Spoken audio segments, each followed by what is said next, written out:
She was in full uniform on American soil. So why did they cuff her like a criminal? Face down, hands behind your back. Now the voice was sharp, loud, and close enough that it felt like it came from inside her skull. Sergeant Delilah Monroe didn't argue. She didn't move fast either. Not because she was resisting, but because her legs were heavy from exhaustion, her back sore from a full day in gear, and her heart confused as hell.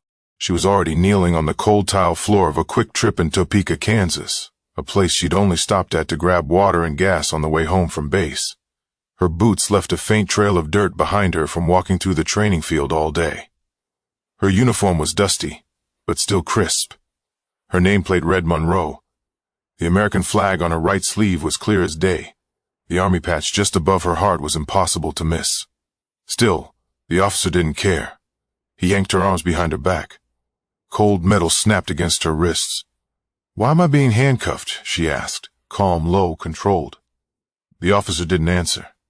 His partner hovered nearby, one hand on her holster, eyes scanning the gas station like it was a battlefield. The teenage cashier stood frozen behind the glass partition, jaw halfway open, phone in hand. Delilah glanced up at the mirrored ceiling panel. In it she saw herself, a black woman in full uniform on the ground, being treated like a threat. Her cheeks flushed hot, not from shame but from something deeper. A voice cut through the silence from behind one of the aisles. "Hey, she's a soldier. What are y'all doing?" It was a woman, mid-40s maybe, wearing scrubs, holding a fountain drink.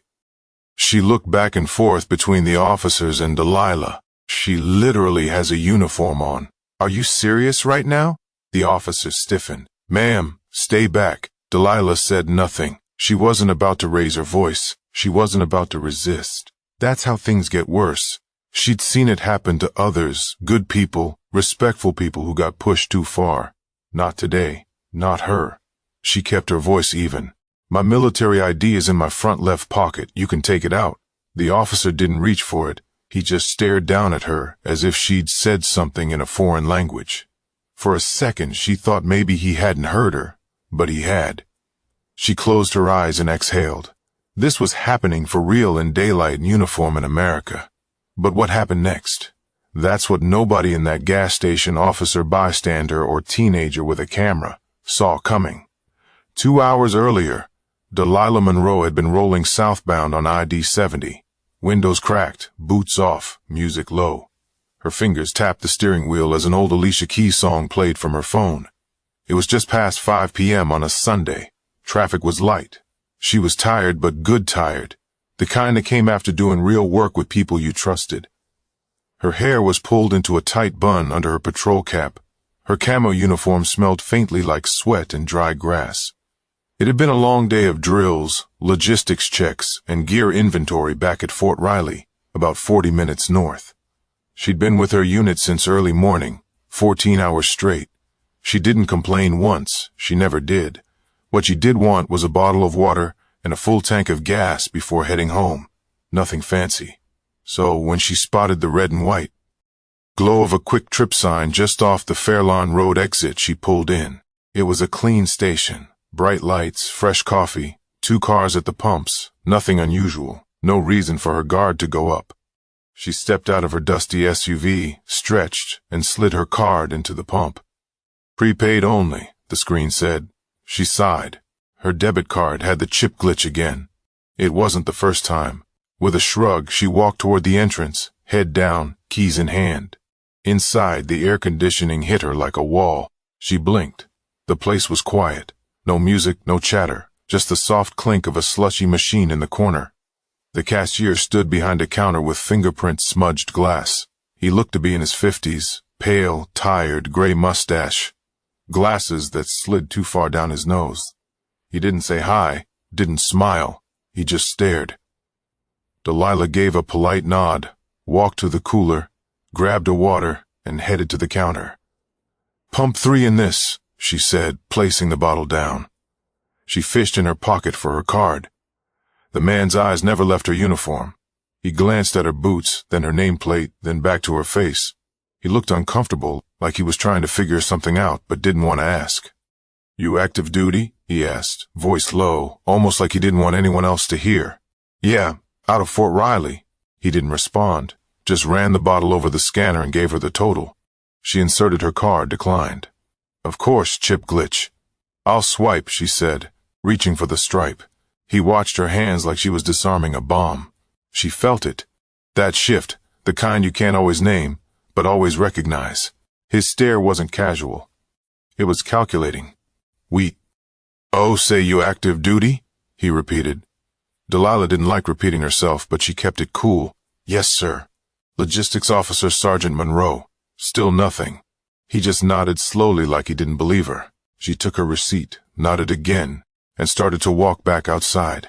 She didn't see him disappear into the back room. Didn't hear the phone dialed. Didn't know that in less than 4 minutes, 2 officers would come blazing into the lot like they were raiding a drug house. Because to her, it was just a gas station, just a bottle of water, just a stop on the way home. But to that man behind the glass, something about her didn't sit right. And that something was about to become a weapon. The phone rang twice before someone at dispatch picked up. Police dispatch, what's your emergency? The man's voice was steady, but you could hear the effort behind it. Like he was trying to make it sound more serious than it really was. Yeah. This is Stan at the Quick Trip on Fairlawn. I got a woman in here claiming to be in the military. Full camo, boots and all. Says she's active duty, but something don't feel right. Okay, sir. Is she threatening anyone? No, she ain't said nothing crazy. Just something's off. I seen a lot of real soldiers come through here. She don't look like the type. There was, that word type. He didn't say race. He didn't have to. Dispatch asked for a description. He gave it. Black woman, maybe early 30s. Uniform looks official, but you know these folks, they get their hands on anything nowadays. The dispatcher asked again if the woman had made any threats, caused a scene, refused to pay, argued anything. No, she paid, but still, you never know. It was a quiet day. The call was vague, but not enough to ignore. 2 patrol cars were sent out just to check things out. That's all it ever takes. Back inside the station, Stan hung up and returned to the counter. He wiped it down with a rag that was already dirty. Then he stood there glancing at the parking lot every few seconds. Delilah had already started pumping her gas. Her back was to the building. She'd taken her cap off and rested it on her dashboard. The sun was dropping low behind the QT sign, painting the lot in golden shadow. Stan stared at her. Still suspicious, still scanning for something. Anything to confirm the gut feeling he'd built into a narrative. One of the customers, a younger guy in gym clothes, walked in and saw Stan watching the pumps like a hawk. You good, man? Stan shrugged. We'll see. Outside, Delilah clicked a nozzle back onto the pump and twisted her gas cap shut. She reached for her water, took a long sip and leaned on the hood of her SUV. Her phone buzzed in her pocket. Group text from her squad about grabbing food later. She smiled, tired but happy. That's when she heard it. Sirens not blaring but close. 2 Topeka PD cruisers pulled in from opposite ends of the lot. Fast lights on, no sirens. She didn't flinch at first. She figured maybe there had been a call nearby. But when both cars stopped right in front of her, angled like they were blocking her in, her posture changed. Both doors popped open. Officers stepped out, 1 male, 1 female, hands near their belts. The male officer spoke first. Ma'am, can you put your hands where I can see them? Delilah blinked. Sorry, we got a call. We just need to ask you a few questions. She slowly fed her hands, one still holding the bottle of water. About what? You're wearing military gear, the female officer said, her tone more neutral but still firm. We need to verify that you're not impersonating. Delilah stood straight. I'm Sergeant Delilah Monroe, active duty Fort Riley. I have ID on me. Front pocket. The male officer stepped closer. Keep your hands up. I'm not reaching, she said calmly. He glanced back at his partner. Stan watched from inside, arms crossed, eyes narrow. Delilah saw the officers exchange a look, not confusion, hesitation, like they weren't sure what they just walked into, but now they had to commit. But that hesitation was all it took for control to become confrontation. Delilah didn't move. She'd been in too many real situations to risk making the wrong kind of motion. She'd trained soldiers half her age on how to keep calm under fire. but nothing in her military training quite prepared her for standing on U.S. soil in uniform with two officers treating her like a suspect just for existing. "Turn around," the male officer said. "I'm telling you, my ID is in my ma'am. Turn around now." She swallowed hard, hands still up. "Look, I am not resisting. I'm complying. But I want this on record. I am an active duty soldier, and I have the right to identify myself before you touch me." The female officer looked uncomfortable. She shifted slightly, maybe unsure whether to intervene or stay in step with her partner, but the male officer had already made up his mind. He stepped forward, grabbed Delilah's wrists, and turned her around with more force than necessary. "Hey, take it easy," Delilah muttered. "I didn't do anything. You'll have a chance to explain at the station." "For what?" Her voice finally cracked a little, not in panic, but in disbelief. Her face was now turned toward the quick-trip window. Inside, Stan stood still, watching like this was a movie he'd seen before. Then came the clicks, handcuffs, tight, cold, too tight. "Seriously," a voice said nearby. A customer, a woman in teal scrubs, mid-40s, was standing by her car with a drink in one hand and a set of keys in the other. "She's in uniform. What the hell is wrong with y'all?" The officers didn't answer. Delilah, now on her knees, closed her eyes. "Can I speak to your supervisor?" she asked. "You'll speak to someone at the station," the male officer said. The female officer finally stepped in. "Let me check her ID," she said, reaching toward Delilah's left breast pocket. But her partner stopped her. "She's cuffed now. We'll sort it later." "Later?" Delilah barked. "This is insane." But more voices now. Two teenagers by the vending machine had their phones out, cameras pointed. One whispered to the other, "Get her name. Get the cops' names, too." Delilah sat back, spine straight, still calm. "I served 2 tours. I've led missions. I've delivered gear to combat zones," she said, mostly to herself. "But this is what gets me cuffed." The woman in scrub shook her head and spoke loud enough for everyone to hear. "This is what happens when folks like you get scared of folks like her." The male officer turned toward her. "Ma'am, if you're not involved." "Oh, I'm involved," she shot back. "I just watched you put a soldier in handcuffs for pumping gas." Delilah didn't even try to argue anymore. Her focus was on her breathing, staying steady, keeping her voice calm. She'd be trained for chaos. But this was different. This was quiet, casual humiliation in broad daylight. One of the teens stepped closer. "You want me to call somebody for you?" he asked her softly. Delilah nodded. "Yeah, my phone's on the front seat. Unlock code is 40379. Call my CO, Captain Dorsey. His number's under favorites." The teen gave a little salute and jogged toward her SUV. The officers didn't even stop him. They were still too busy figuring out what exactly they were doing. Because here's the truth. They didn't have a plan. They had an assumption, a bias, a call from a man who didn't like the look of her. And once they acted on that, they had to keep going, even when it stopped making sense. But when that phone rang at Fort Riley, things started moving real fast, and none of them were ready for who was about to walk through that gas station door. Captain Dorsey wasn't a man who wasted words. When he picked up his cell and heard a teenage voice stammering something about Sergeant Monroe being handcuffed at a gas station, he didn't ask questions. He asked for the address. Then he hung up. Within minutes, 3 vehicles from Fort Riley's military police unit were tearing down I-7 with lights flashing. Dorsey was in the lead SUV.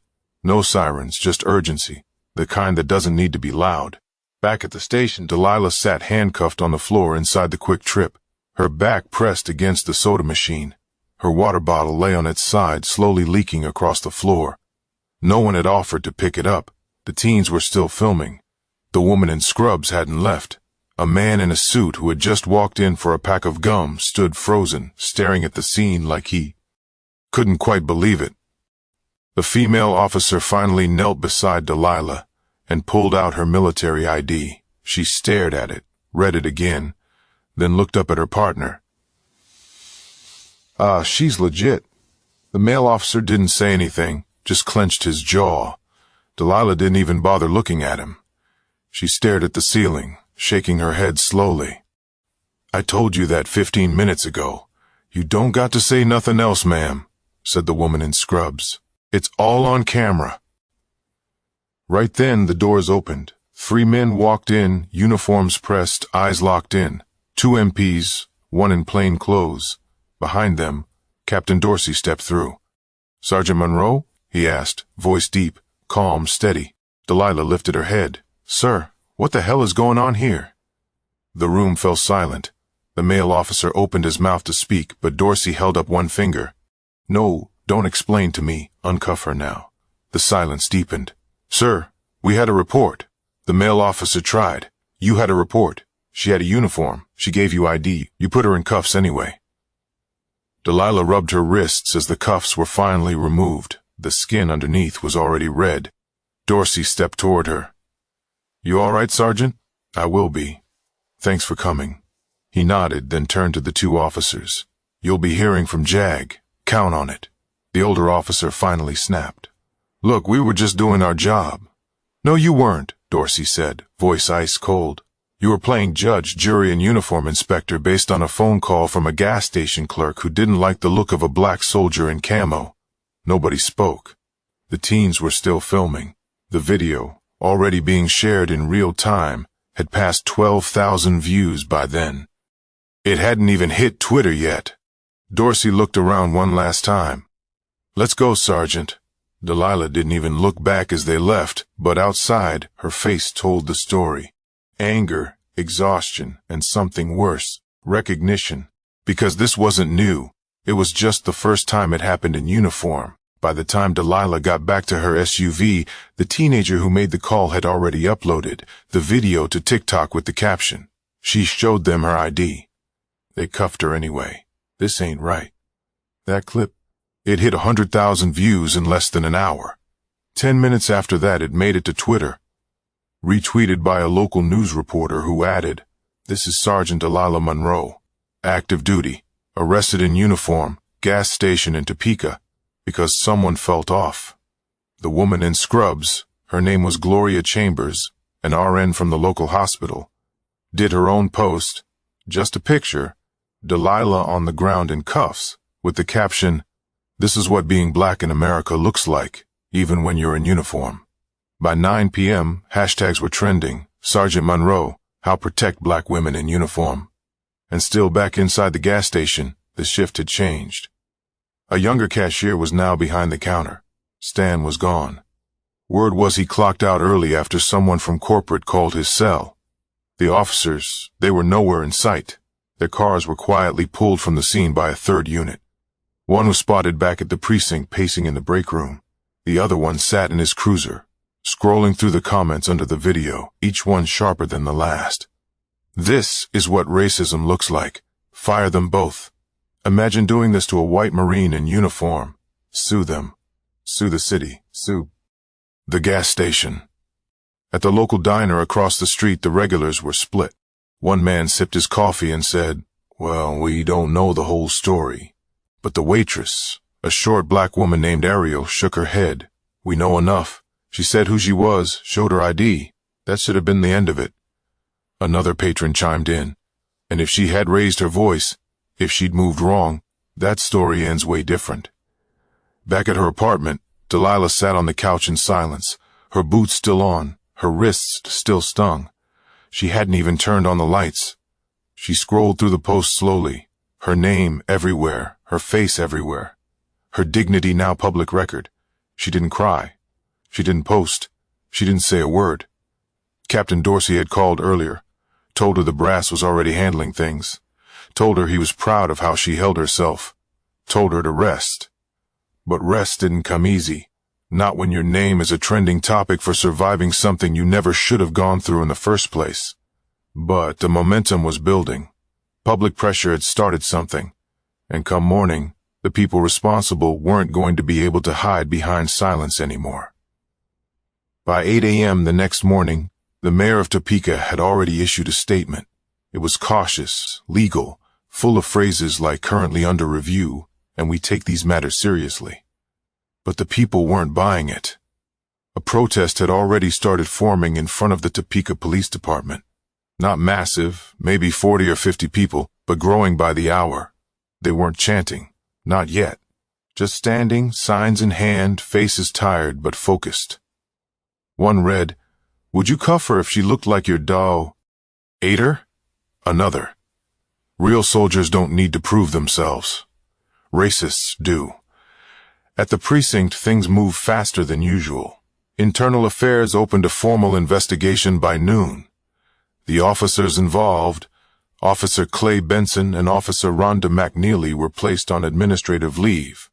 The language was soft, but the impact was clear. The video was evidence. The statements from witnesses matched, and Fort Riley had submitted a formal complaint. That same afternoon, the chief of police, Leonard Garvey, held a press conference. No podium, no prepared statement, just a row of reporters outside City Hall and a mic. He looked tired, worn, like he hadn't slept much, which he hadn't. "I have reviewed the footage," he said. "I've spoken to Sergeant Monroe. I've spoken to her commanding officer. I've spoken to our city's residents. What happened at that gas station should not have happened." A few cameras clicked. "I want to be clear. Wearing a uniform, military or not, shouldn't be what decides how you're treated. But it says a lot about how far we still have to go that even in uniform, Sergeant Monroe was treated as a threat first and a human second." He paused. "I apologize to her publicly and personally, and I assure the public accountability is coming." No one clapped. No one booed. People just listened. Because this time, words weren't enough. The damage was already out there. Millions of views, dozens of think pieces, hundreds of stitches on TikTok from veterans of all races saying the same thing. If she can get cuffed, we all can.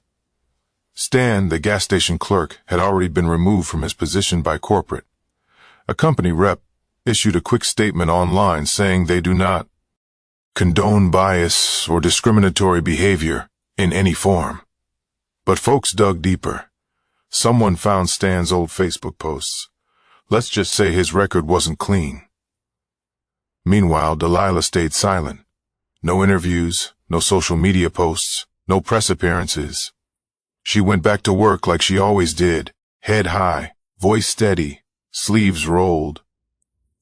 When her unit lined up for Monday morning formation, Captain Dorsey nodded once. "She doesn't need to speak right now," he said. "The world's already listening." Delilah looked out at her unit. Black, white, brown, male, female, young, old, soldiers, all of them. And she thought about what it meant to wear that uniform in a country that could see it and still see you as a problem. But something had changed. Not everything, not enough, but something. It took Delilah a full week before she said anything publicly. She didn't rush it. She didn't owe anyone a soundbite. But one night, sitting at her small kitchen table, the same hands that had been zip-tied to her back just days earlier opened her laptop. She clicked record.